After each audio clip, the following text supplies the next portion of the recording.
जियो के आने के बाद जहां बाकी टेलीकॉम कंपनीज ने घुटने टेक दिए थे, वहां अकेला एयरटेल ही था जिसने जियो वेब का डटकर मुकाबला किया। ये वो समय था जब ना तो बीएसएनएल के लिए सरकार का सपोर्ट काम आया और ना ही यूके की one of the largest company होने के बावजूद वोडाफोन सरवाइव कर सका। ऐसे में सबको लगा कि एयरटेल भी जियो की उस आंधी को ज्यादा समय तक नहीं झेल पाएगा। लेकिन जब किसी कंपनी का फाउंडर सुनील मित्तल जैसा इंसान हो तो वो भला डूब कैसे सकती है। साइकिल के पार्ट्स बेचने से लेकर जनरेटर सेल करने और टेलीफोन असेंबल करने तक उन्होंने अपने संघर्षों को पार कर जो मुकाम हासिल किया वह किसी भी इंसान को मोटिवेट कर सकता है। तो चलिए आज हम जानते हैं सुनील मित्तल की वो इंस्पिरेशनल स्टोरी जो न केवल एक बिजनेस टाइकून बनने तक की है बल्कि उस जज्बे और संघर्ष की भी है जिसने एयरटेल को आज इस मुकाम तक पहुँचाया।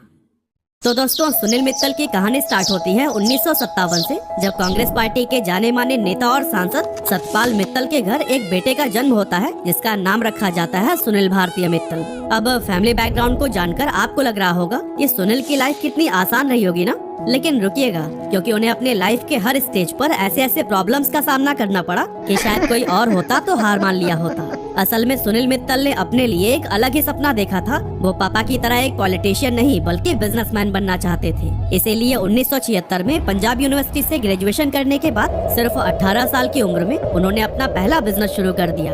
और पता है वो भी किस चीज का बिजनेस? बहुत छोटे लेवल पर बाइसिकल पार्ट्स बेचने का। और इसके लिए भी उन्होंने अपने पिता से 20,000 रूपए उधार लिए थे। अब यह सुनील मित्तल का पहला बिजनेस था। ऐसे में ना तो उन्हें मार्केट की सही जानकारी थी और न ही कॉम्पिटिटर्स की, इसीलिए शुरुआत में उन्हें काफी डिफिकल्टीज फेस करनी पड़ी। लेकिन धीरे धीरे उन्होंने बिजनेस की बारीकियों को समझना शुरू कर दिया, जिससे थोड़े ही टाइम बाद उन्हें इस इंडस्ट्री की डीप अंडरस्टैंडिंग हो गई। लेकिन अब उन्हें यह भी अंदाजा हो गया था कि इस काम में मार्जिन बहुत कम है और ग्रोथ की अपॉर्चुनिटीज भी काफी लिमिटेड। ऐसे में ये बिजनेस उनके सपने को उड़ान बिल्कुल भी नहीं दे सकता था। इसीलिए उन्होंने अपने इस बिजनेस को बंद करके कई अलग अलग बिजनेसेस में हाथ पैर मारे, लेकिन किसी में भी उन्हें कुछ खास सफलता नहीं मिल पाई। और फिर इतने सारे फेलियर्स के बाद अब सुनील मित्तल निराश होने लगे थे।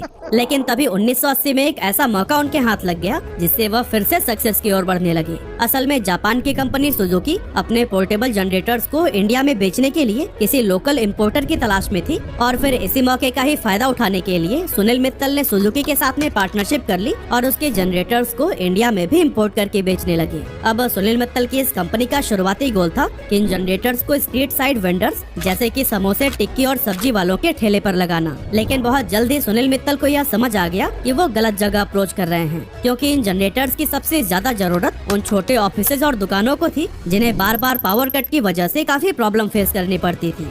सुनील मित्तल के इस नई स्ट्रैटेजी के चलते पोर्टेबल जनरेटर्स की डिमांड खूब बढ़ी और लोग इन्हें दुकानों और छोटे ऑफिसेज के साथ साथ अपने घरों में भी लगाने लगे। इस बिजनेस से सुनील ने काफी प्रॉफिट कमाया, लेकिन सिर्फ 1983 तक, क्योंकि 1983 में इंडियन गवर्नमेंट ने पोर्टेबल जनरेटर्स के इंपोर्ट पर बैन लगा दिया था ताकि इंडिया में इनके प्रोडक्शन को बढ़ाया जा सके और फॉरेन एक्सचेंज की बचत हो पाए। लेकिन सरकार का ये कदम सुनील के लिए बहुत बड़ा झटका था, क्योंकि इस फैसले के बाद उनका सारा कारोबार एक ही झटके में बंद हो गया। अब कुछ समय तक बेरोजगार रहने के बाद सुनील मित्तल ने सोचा कि क्यों ना फॉरेन जाकर कोई दूसरा बिजनेस किया जाए। इसी इरादे के साथ वो ताइवान पहुंचे, जहां उन्होंने देखा कि लोग यहां पर पुश बटन वाले टेलीफोन का यूज कर रहे हैं, जबकि इंडिया में उस टाइम सिर्फ रोटरी डायल फोन का ही इस्तेमाल होता था। अब यहीं से उन्हें एक नया बिजनेस आइडिया भी आया कि इस नई टेक्नोलॉजी को इंडिया से भी रूबरू कराया जाए। लेकिन चाहे अब पुश बटन हो या फिर रोटरी डायल, दोनों का काम तो कॉल ही करना था। ऐसे में पुश बटन लाने का मकसद क्या सिर्फ लेटेस्ट ट्रेंड को फॉलो करना था? बिल्कुल नहीं। असल में रोटरी डायल फोन्स में हर नंबर को घुमाकर डायल किया जाता था, जो कि टाइम कंज्यूमिंग तो था ही, साथ ही बार बार घुमाने की वजह से वो अक्सर खराब हो जाता था। जबकि पुश बटन वाले फोन्स का इस्तेमाल करना फास्ट और इजी था। साथ ही इसमें स्पीड डायल और रिडायल जैसे शॉर्टकट्स भी लगाए गए थे, जो कि कॉलिंग को और भी ज्यादा कन्वीनियंट बनाते थे। इसीलिए 1984 में सुनील मित्तल ने ताइवान की कंपनी किंगटेल से पुश बटन फोन्स को इंपोर्ट करके उन्हें इंडिया में असेंबल करना शुरू कर दिया। और दोस्तों, जब कुछ टाइम के बाद इसकी डिमांड खूब ज्यादा बढ़ गई तो उन्होंने सोचा कि क्यों ना हम खुद ही इसकी मैन्युफैक्चरिंग करें। लेकिन उन्हें पता था कि ये काम वो अकेले नहीं कर सकते। इसीलिए उन्होंने भारतीय टेलीकॉम लिमिटेड यानी कि बीटीएल नाम की एक कंपनी बनाई और जर्मनी की कंपनी सीमेंस के साथ टाई अप करके इंडिया में ही इलेक्ट्रॉनिक पुश बटन वाले फोन्स को मैन्युफैक्चर करने लगे। 1990s तक सुनील मित्तल ने अपने बिजनेस को डाइवर्सिफाई करते हुए फैक्स मशीन्स, कॉर्डलेस फोन्स और दूसरे टेलीकॉम इक्विपमेंट भी मैन्युफैक्चर करने लगे थे, जिसका ब्रांड नेम आप में से काफी सारे लोगों ने सुना ही होगा, बीटेल। जी हाँ, ये वही बीटेल है जिनके लैंडलाइन फोन्स 90s के दौर में खूब पॉपुलर हुआ करते थे। खैर, इसके बाद आया 1992, जो कि सुनील मित्तल के लिए एक बहुत ही बड़ा टर्निंग पॉइंट साबित हुआ। एक्चुअली सुनील मित्तल एक फैमिली वेकेशन पर थे, तब उन्हें पता चला कि भारत सरकार प्राइवेट प्लेयर्स को भी मोबाइल टेलीफोनी बिजनेस में इनवाइट कर रही है। ये सुनते ही सुनील मित्तल ने ठान लिया कि उन्हें ये लाइसेंस हर हाल में चाहिए। इसीलिए वो फौरन वेकेशन से वापस आए और मोबाइल नेटवर्क लाइसेंस के लिए अप्लाई करने की तैयारी में लग गए। लेकिन दोस्तों यहाँ पर एक ट्विस्ट था। असल में सरकार ने एक शर्त रख दी थी कि वो सिर्फ उन्हीं कंपनीज को ही लाइसेंस देंगी जिनके पास पहले से ही टेलीकॉम ऑपरेटर का एक्सपीरियंस मौजूद हो। अब प्रॉब्लम ये थी कि मोबाइल टेलीफोनी का सेक्टर इंडिया में बिल्कुल नया था और किसी भी प्राइवेट कंपनी के पास ऐसा कोई पास्ट एक्सपीरियंस मौजूद नहीं था। इसीलिए सुनील मित्तल ने एक कमाल की स्ट्रैटेजी बनाई और फ्रांस की एक जानी मानी टेलीकॉम कंपनी विवेंडी के साथ में पार्टनरशिप कर ली। इस कोलैबोरेशन से उन्हें दो बड़े बेनिफिट्स मिले। एक तो उन्हें टेलीकॉम ऑपरेटर का रिक्वायर्ड एक्सपीरियंस हासिल हुआ और दूसरा उनके पास एक स्ट्रॉन्ग टेक्निकल सपोर्ट सिस्टम भी आ गया। और फिर इन सभी एफर्ट्स का नतीजा ये हुआ कि सुनील मित्तल ने यह लाइसेंस हासिल कर लिया, जिसके बाद 1995 में उन्होंने भारतीय सेल्यूलर लिमिटेड यानी कि BCL को एस्टेब्लिश किया और 1997 में एयरटेल के नाम से दिल्ली में अपनी मोबाइल सर्विस लॉन्च कर दी। एयरटेल ने कुछ ही सालों में जबरदस्त ग्रोथ देखी और भारत की ये पहली टेलीकॉम कंपनी बनी जिसने 2 मिलियन मोबाइल सब्सक्राइबर्स का माइलस्टोन अचीव किया था। पर क्या ये जर्नी सच में ही इतनी स्मूथ रही थी? बिल्कुल नहीं। असल में एयरटेल के शुरुआती दिनों में सुनील मित्तल को कई सारी चुनौतियों का सामना करना पड़ा, जैसे कि टेलीकॉम सेक्टर में उनकी टेक्निकल एक्सपर्टाइज बहुत कम थी और मोबाइल नेटवर्क सेटअप करने के लिए उन्हें बड़े पैमाने पर फंड्स की भी जरूरत थी। अब अगर आज की बात करें तो इस प्रॉब्लम का सोल्यूशन बहुत आसान होता, या तो बैंक से लोन ले लो या फिर इन्वेस्टर से फंड जुटा लो। लेकिन उस टाइम पर मार्केट बिल्कुल नई थी, जिसकी वजह से बैंक और इन्वेस्टर्स इस कंपनी में पैसे लगाने से हिचकिचा रहे थे। लेकिन फिर भी सुनील मित्तल ने हार नहीं मानी और बार बार ट्राई करने के बाद आखिरकार उन्होंने इन्वेस्टर्स को कन्विंस कर लिया, साथ ही बैंक से भी फंडिंग जुटाने में कामयाब रहे। और फिर अपने मोबाइल टावर लगाने जैसे नेटवर्क इंफ्रास्ट्रक्चर के लिए उन्होंने एरिक्सन और नोकिया जैसी बड़ी इंटरनेशनल कंपनीज के साथ में पार्टनरशिप कर ली। अब दोस्तों इन पार्टनरशिप्स का फायदा ये हुआ कि सुनील मित्तल अपने सर्विस की क्वालिटी पर ज्यादा बेहतर फोकस कर पा रहे थे। आगे चलकर अपने नेटवर्क का एक्सपेंशन पूरे इंडिया में करने के लिए भारतीय एंटरप्राइजेज ने 1999 में जेटी होल्डिंग्स को एक्वायर कर लिया, जिससे कि आंध्र प्रदेश में वो अपनी पकड़ बना पाए। और फिर साल 2000 में उन्होंने Chennai based sky cell communications को एक्वायर कर लिया, जिससे कि कंपनी अब साउथ इंडिया में भी एंटर कर चुकी थी। और दोस्तों पता है, सुनील मित्तल का मानना है कि एक रिस्पॉन्सिबल बिजनेस लीडर को सिर्फ फाइनेंशियल सक्सेस तक सीमित नहीं रहना चाहिए, बल्कि समाज में पॉजिटिव बदलाव लाने का भी काम करना चाहिए। इसीलिए साल 2000 में उन्होंने भारतीय फाउंडेशन की स्थापना की ताकि रूरल एरियाज में एजुकेशन को बढ़ावा मिल सके। हालांकि अब आगे का डगर एयरटेल के लिए काफी कठिन होने वाला था, क्योंकि उस समय मार्केट में एयरटेल के सबसे बड़े कॉम्पिटिटर ने एंट्री ले ली थी और ये कॉम्पिटिटर कोई और नहीं बल्कि BSNL था। साल 2000 में सरकार ने BSNL को एक इंडिपेंडेंट एंटिटी के रूप में एस्टेब्लिश किया था और इसे पूरे देश में मोबाइल और लैंडलाइन सर्विसेज देने की जिम्मेदारी सौंपी गई। अब BSNL को गवर्नमेंट का मजबूत सपोर्ट मिला था, जिससे उसे फंडिंग और रिसोर्सेज काफी आसानी से मिल गए, जबकि दूसरी तरफ एयरटेल रेगुलेटरी हर्डल्स और फंडिंग चैलेंजेस से लगातार जूझ रहा था। यही रीजन था कि BSNL बहुत जल्दी देश के उन रिमोट एरियाज में भी अपनी सर्विसेज पहुंचाने लगा, जहां चिट्ठियां भी बहुत मुश्किल से पहुंच पाती थी।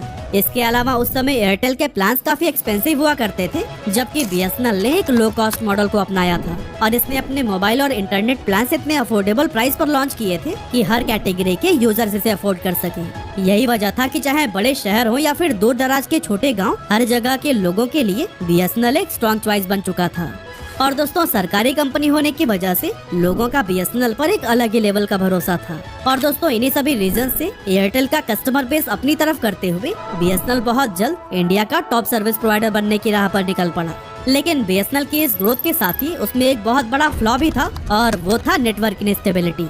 क्योंकि BSNL के अफोर्डेबल प्लान्स और हायर रीच की वजह से बहुत सारे लोग इनकी सर्विसेज को यूज करने लगे थे। इससे उसकी नेटवर्क कैपेसिटी पर बहुत प्रेशर आ गया, मतलब कि बीच में ही कॉल डिस्कनेक्ट होना, हर जगह नेटवर्क का न आना और बहुत ही स्लो इंटरनेट, इस तरह की दिक्कतें BSNL में बहुत आम हो गई थी। ऐसे में सुनील मित्तल ने बहुत जल्दी BSNL की इन कमियों का फायदा उठाना शुरू कर दिया, जैसे कि उन्होंने एयरटेल के नेटवर्क को टेक्नोलॉजिकली एडवांस बनाने के लिए लगातार इन्वेस्टमेंट किए और इंफ्रास्ट्रक्चर को लेटेस्ट टेक्नोलॉजी से अपग्रेड किया ताकि कस्टमर्स को सीमलेस कनेक्टिविटी मिल सके। इसके अलावा एयरटेल ने कस्टमर फर्स्ट अप्रोच के तहत एक सेंट्रल हेल्पलाइन नंबर और 24/7 सपोर्ट सिस्टम शुरू की, जो कि उस टाइम के लिए एक बड़ा गेम चेंजर साबित हुई। लेकिन दोस्तों इन स्ट्रेटेजीज पर काम करते हुए भी कभी भी सुनील मित्तल अपने एक्सपेंशन के ड्रीम को नहीं भूले थे, पर इस एक्सपेंशन के लिए उन्हें बहुत सारे पैसों की जरूरत थी। इसीलिए साल 2002 में उन्होंने एक बहुत बड़ा कदम उठाते हुए भारतीय एंटरप्राइजेस को बॉम्बे स्टॉक एक्सचेंज और नेशनल स्टॉक एक्सचेंज पर लिस्ट कर दिया। अब पब्लिक होने की वजह से कंपनी को काफी कैपिटल मिलने लगा, जिससे सुनील मित्तल ने एयरटेल के एक्सपेंशन पर खूब काम किया। वह स्पाइस सेल और हैक्साकॉम जैसे कई सारे लोकल मोबाइल नेटवर्क ऑपरेटर्स को भी एक्वायर करते हुए आगे बढ़ रहे थे और फिर अपने कॉम्पिटिटर बीएसएनएल को हराने के लिए उन्होंने अपने रिचार्ज प्लान का प्राइस भी काफी कम कर दिया।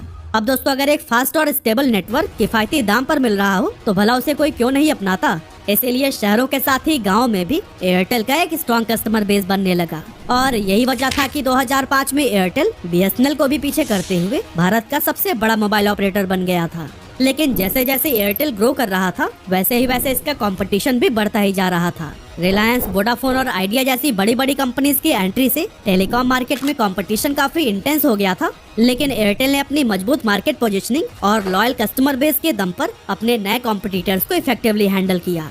लेकिन दोस्तों, सुनील मित्तल यहीं पर नहीं रुके, बल्कि इंडिया में मिली इस कामयाबी के बाद उन्होंने इंटरनेशनल मार्केट में भी एंटर करने का सोचा और फिर उन्होंने 2010 में अफ्रीका की टेलीकॉम कंपनी जेन टेक्नोलॉजी के ऑपरेशंस को $10.7 बिलियन में एक्वायर कर लिया। इस एक्विजिशन से एयरटेल को अफ्रीका के 15 देशों में अपने नेटवर्क एक्सपेंशन करने का मौका मिला, जिससे एयरटेल एक ग्लोबल टेलीकॉम प्लेयर बन गया। अफ्रीका में एक्सपेंशन करना सुनील भारती का एक बोल्ड स्टेप था, क्योंकि वहाँ के मार्केट डायनामिक्स और कस्टमर बिहेवियर भारत से काफी अलग थे। लेकिन नई मार्केट के चैलेंजेस को समझते हुए सुनील मित्तल ने वहाँ भी अफोर्डेबल प्लान्स लॉन्च किए ताकि लो इनकम वाले लोग भी मोबाइल सर्विसेज का यूज कर सके। इसके बाद आया साल 2012, जो कि एयरटेल के लिए एक बहुत ही सुनहरा दौर साबित हुआ।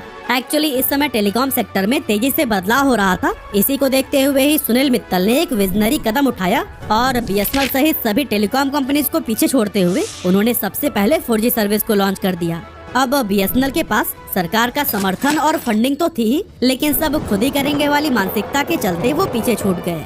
असल में बीएसएनएल का मानना था कि धीरे धीरे ही सही, लेकिन सरकारी रिसोर्सेज से वो खुद ही पूरे इंफ्रास्ट्रक्चर को बनाएंगे। दूसरी ओर सुनील मित्तल को पता था कि तेजी से बदलती टेलीकॉम मार्केट में इंतजार करना ठीक नहीं है, इसीलिए उन्होंने टेक्नोलॉजी और इक्विपमेंट्स को फॉरेन मार्केट से इम्पोर्ट करके अपने 4G इंफ्रास्ट्रक्चर को तेजी से डेवलप कर लिया। इस स्मार्ट डिसीजन की वजह से सुनील मित्तल पूरे भारत के अंदर बहुत कम समय में एयरटेल की 4G सर्विस लॉन्च करने में सफल रहे और फिर अपनी बेहतरीन कनेक्टिविटी, हाई स्पीड इंटरनेट और अच्छी सर्विसेज की वजह से मार्च 2015 तक कंपनी ने 3 करोड़ से भी ज्यादा सब्सक्राइबर्स गेन कर लिए थे। लेकिन दोस्तों, 2012 में शुरू हुआ ये सुनहरा दौर 4 साल भी नहीं टिक सका, क्योंकि 2016 सुनील मित्तल और एयरटेल के लिए उनकी अब तक की सबसे बड़ी मुसीबत लेकर आया और इस मुसीबत का नाम था जियो। एक्चुअली सितंबर 2016 में जियो ने टेलीकॉम मार्केट में एंट्री ली और आते ही इसने पूरे सेक्टर का नक्शा बदल कर रख दिया। ये वो टाइम था जब एयरटेल का 1 से 2 GB का मंथली डेटा प्लान आमतौर पर 300 से 400 रुपए के बीच में होता था और इसमें कॉलिंग करने के लिए भी अलग से चार्जेस लगते थे। लेकिन फिर जब जियो आया तो उसने ऐसा ऑफर दिया कि सभी हैरान रह गए, जैसे कि अनलिमिटेड फ्री डेटा और कॉलिंग, वो भी 4G स्पीड पर। इन फ्री सर्विसेज के दम पर जियो ने सिर्फ 170 दिनों में ही 10 करोड़ सब्सक्राइबर्स का बेस बना लिया था, जो कि टेलीकॉम हिस्ट्री में एक नया रिकॉर्ड था। इसका असर ये हुआ कि जहां पहले एयरसेल, टेलीनॉर और टाटा डोकोमो जैसी 12 टेलीकॉम कंपनीज हुआ करती थी, उनमें से कुछ कंपनीज या तो बिक गयी या फिर हमेशा के लिए बंद हो गयी और एंड में सिर्फ 4 ही कंपनीज ऐसी बची जो कि जैसे तैसे करके सरवाइव कर रही थी। इन कंपनीज में एक तो था बीएसएनएल, जो कि बस नाम मात्र का रह गया था, दूसरा था एयरटेल, तीसरा आइडिया और चौथा वोडाफोन। इसमें भी आइडिया और वोडाफोन की हालत बहुत ज्यादा खराब थी, जिसके चलते 2018 में ये दोनों मर्ज होकर वीआई बन गए। लेकिन इसके बाद भी वीआई इतना स्ट्रॉन्ग नहीं हो पाया कि जियो से मुकाबला कर पाए, यानी कि असली खेल अब सिर्फ जियो और एयरटेल के बीच में ही चल रहा था। अब दोस्तों, हो सकता है कि जियो के लिए ये सिर्फ हार या जीत का खेल हो, लेकिन एयरटेल अपनी सर्वाइवल की लड़ाई लड़ रहा था, क्योंकि 2016-17 के 4th क्वार्टर में एयरटेल का नेट प्रॉफिट 71.7% तक ड्रॉप हो गया था और कंपनी कर्ज में डूबती जा रही थी। लेकिन दोस्तों, बात सिर्फ डेट की नहीं थी, बल्कि एयरटेल बहुत तेजी से अपना मार्केट शेयर भी खोता जा रहा था। पर दोस्तों, ऐसे हालात में भी सुनील मित्तल ने काफी समझदारी से काम लिया और उन्होंने वीडियोकॉन, टाटा और टेलीनॉर जैसी कंपनीज के 4G स्पेक्ट्रम को एक्वायर करना शुरू कर दिया, जो कि बंद होने के कगार पर थे। इस स्ट्रैटेजी की वजह से बहुत ही कम समय में इन्होंने पूरे इंडिया में अपनी 4G कवरेज को और भी ज्यादा बढ़ा लिया और लगातार नेटवर्क की क्वालिटी इंप्रूव करने की भी दिशा में काम करते रहे। इसके बाद आया साल 2018, जब एयरटेल ने अपने 49 मिलियन से भी ज्यादा सब्सक्राइबर्स को खुद ही रिमूव करके सबको हैरानी में डाल दिया था। असल में ये इनएक्टिव सब्सक्राइबर्स थे, जिसे कंपनी ने अपने subscriber clean up initiative campaign के तहत हटा दिया था, ताकि नेटवर्क पर लोड कम करके अपनी सर्विसेज की क्वालिटी को और भी ज्यादा बेहतर किया जा सके और जो एक्टिव सब्सक्राइबर्स हैं उन्हें ज्यादा से ज्यादा वैल्यू मिले। सुनील मित्तल के इस फैसले का रिजल्ट बहुत जल्द देखने को मिला, जब अगस्त 2020 से जनवरी 2021 यानी कि सिर्फ 5 महीनों में ही एयरटेल से 25 मिलियन नए सब्सक्राइबर जुड़े, जो कि जियो से 3 गुना ज्यादा था। इसके अलावा टाइम के हिसाब से खुद को ढालते हुए इसने Airtel extreme fibre, air fibre और एयरटेल एक्सट्रीम टीवी बॉक्स भी लॉन्च किए, जिसने की एयरटेल का एक इकोसिस्टम बिल्ड किया। और कुछ इस तरह से सुनील मित्तल के इंटेलिजेंस की वजह से आज भी एयरटेल अपनी अलग पहचान बनाकर मार्केट को लीड कर रहा है।